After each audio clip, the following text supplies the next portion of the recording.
race car test driver. Making sure the tunes are good, otherwise, I mean, get the whip out. Using the clutch is harder. It's actually Like less smooth, eh? Yeah, it's frustrating. Yeah.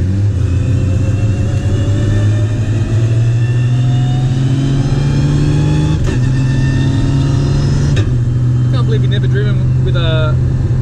Never. It is amazing. Six smoother, eh? It's like, honestly, it feels better than any manual car I've driven. Yeah. Like, because it's just so simplistic and it's not even that hard. Yeah. It just feels so wrong not using my clutch. Yeah.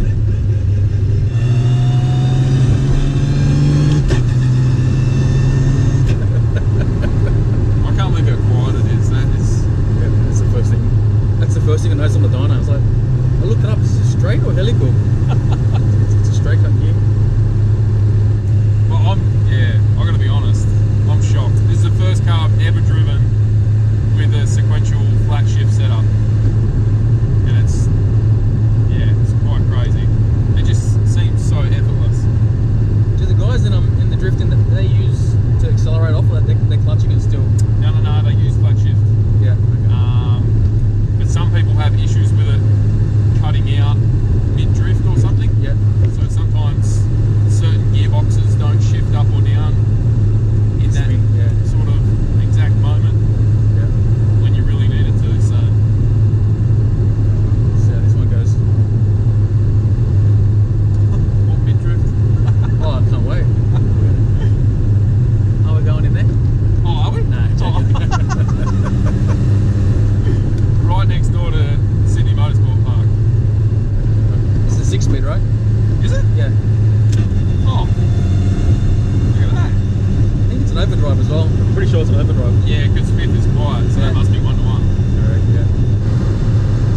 He's gonna have this big cheese the whole drive.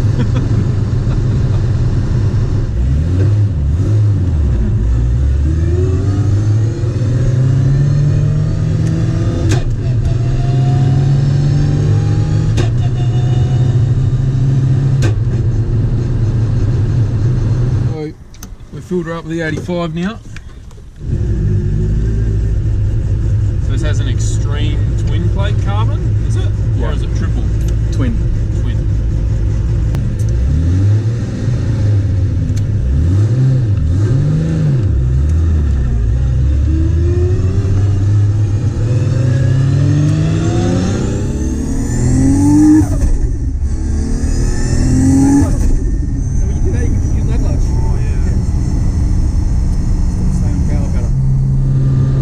Try to get down to here and then you're about the flat shifter, yeah? It's gonna be hard for you to do, eh? Yeah, just mechanical sympathy.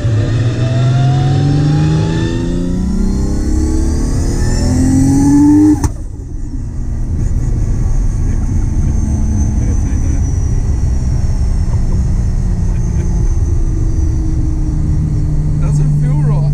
Yeah. That off too at the same time, I think. Yeah, I did.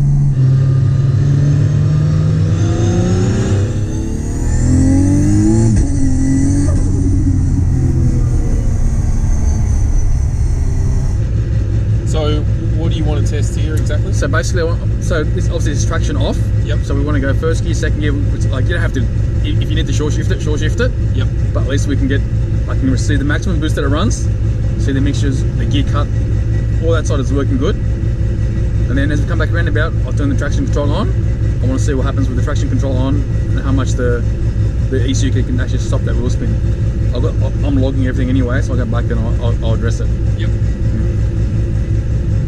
One wheel, shit, too much.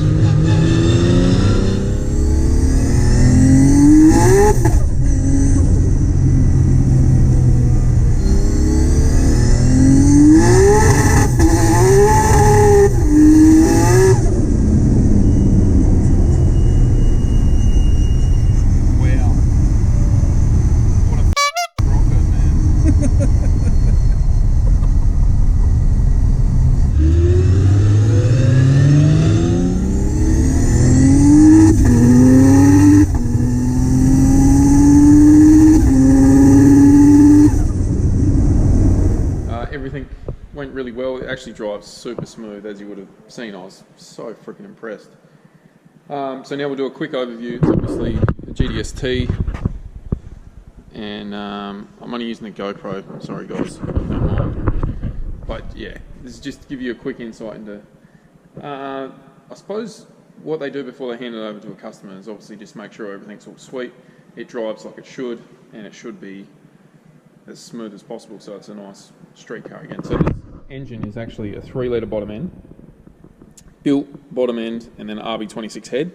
It's got some, I don't know what cams are in it, but it's got some big fellas.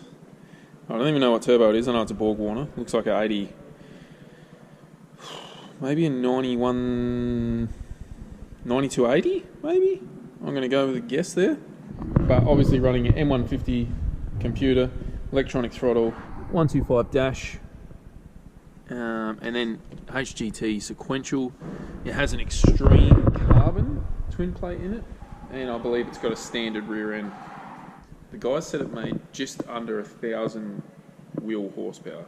So this thing is like pretty next level. It's crazier than my RBM3, and to think that they've got that on the street is just crazy. Just need to go over it, like give it a good old once over, and then this car will get handed back to the customer next week with 1,000 horsepower and a sequential.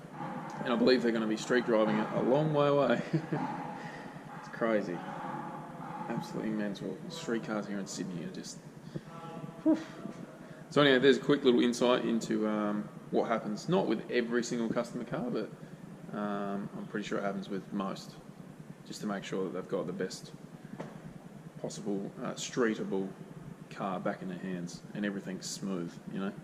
Your Chi likes to take them on a really long drive just to get the feel of everything, every possible scenario, traffic driving, highway driving, and yeah, just so the customer has a tip-top car. So there you go guys, hope you enjoyed that little one. That was a freaking cool experience for me. I've never had flat shit before or even used it, so there you go. A little bit scared I was. It's something I'm definitely not used to, so that was cool. Alright, we'll see you on the next one.